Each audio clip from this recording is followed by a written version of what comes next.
Corlin, and thank you, Minister. I wanted to ask you for an update in relation to the Town and Village Renewal Scheme for 2022, the types of projects that would be eligible for funding, and to ask about the number of applications received for Dún Laoghaire in 2021 and how they progressed. Thank you. Thank you, Can Corla, and thank you, Deputy MacNeill, for raising this. The Town and Village Renewal Scheme is part of a range of measures to support the revitalisation of rural Ireland. The programme is funded under Project Ireland 2040 as part of our rural future. The scheme is administered on behalf of my department by the local authorities. Since the introduction of the scheme in 2016, over 113 million has been approved for more than 1,400 projects across the country. In February this year, I announced almost 18.5 million for projects under the 2021 scheme, which will benefit rural towns and villages the length and breadth of the country. And I can confirm that one application was submitted by Dún Laoghaire Rathdown County Council for assessment under the 2021 scheme. However, it was not successful in receiving approval for funding. I launched the 2022 Town and Village Renewal Scheme last Friday, the 27th of May. As was the case last year, there will be a strong emphasis on projects which tackle vacancy and dereliction by bringing back landmark town centre buildings back to life for use as multi-purpose community spaces or as remote working spaces. It will also support the development of parks, green spaces and recreational amenities in town centres, and support marketing campaigns targeted at attracting remote workers and mobile talent to a particular county or region. This year, I have also introduced a new building acquisition measure that will fund the purchase of vacant or derelict buildings for use as community facilities. This will provide up to 400,000 to each local authority to purchase vacant and derelict buildings for future development as community assets. And I know this will make another significant contribution to revitalising our towns. Thank you, Minister, for the update. It's very welcome, and indeed if you might give me more information about the building acquisition measures that you have announced, which are so constructive and so positive, we'd love to get more details about them.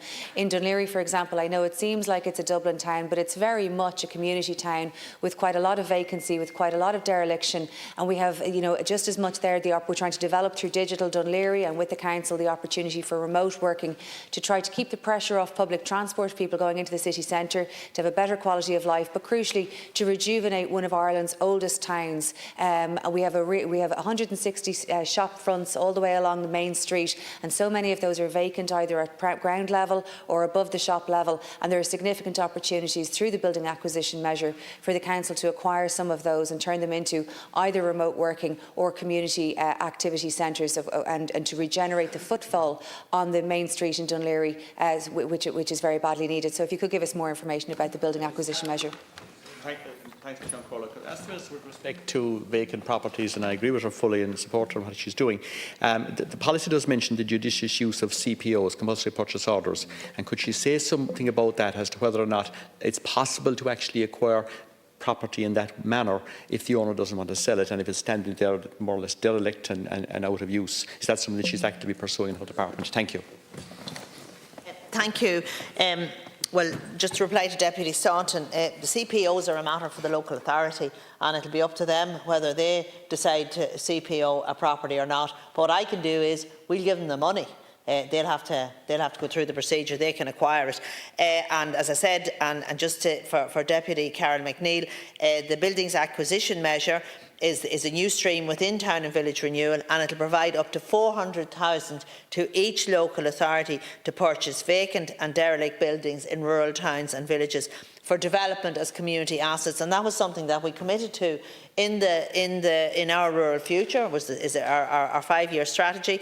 That's there and that's available for local authorities. The Town Centre First policy framework contains a range of actions designed to achieve key objectives such as social and economic revival in our towns, the provision of housing, as well as addressing challenges like vacancy and derelict buildings. And in relation to Dún Laoghaire Rathdown, I have to say the Town and Village Renewal is focused on rural towns, but the scheme is mainly targeted at the rejuvenation of rural towns towns and villages, but applications to the scheme each year far exceed the available budget, but the scheme is subject to a competitive process, with each application being assessed on its merits. I'll come back to you about Dún Laoghaire again. Thanks. But make your spake, you know what I mean? And I'm very glad to hear that Dún Laoghaire did make an application, because of course if it were the case that other councils hadn't had the same proactivity and gotten in, there may indeed have been funding, and who knows, that might even be the case now. And what I was wondering was about the supervision of the department over the different local authorities. If there are those who don't make applications or who have not, I mean, I can't imagine that that would be so, but you know, I suppose every local authority would be putting up their hand, and I'm making the case that in the event that all of the budget isn't allocated this year, that in fact Dún Laoghaire could be considered as indeed Glencullen and Kiltiernan and Stepaside have received funding under rural schemes before, and as a deputy for Dún Laoghaire in the House this evening, I can but make the case.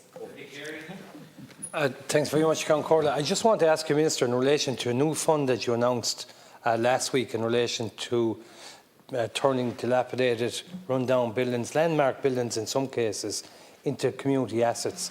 You might give us an overview of that fund. Thank you. And Deputy Carroll MacNeill, you're dead right to make the case, and keep sending in the applications. Kiltiernan got 80,000 in 2017, Stepaside got 100,000 in 2018, and there's no and under an accelerated. Oh no, it didn't get. But anyway, keep sending them in. And I was going to say there's one here. It actually didn't get it. But you can appreciate the URDF under the Department of Housing does offer possibilities in tackling larger areas of population. But look, we have the Connected Hubs Fund as well, and whether it's private or whether it's run by the local authority or by the Enterprise Centre, if you're on Connected Hubs, you can apply for funding for your remote working facilities. And Deputy, again, under Town and Village, the building acquisition measure, there is a special one that's set up to acquire the property. So you can get up to 400,000 per local authority if you put in your ask to apply to buy properties that are vacant, because we all know there's banks. The banks are vacant properties at the minute in a number of towns. No reason why we couldn't acquire some of those for community use, because yeah, thank you.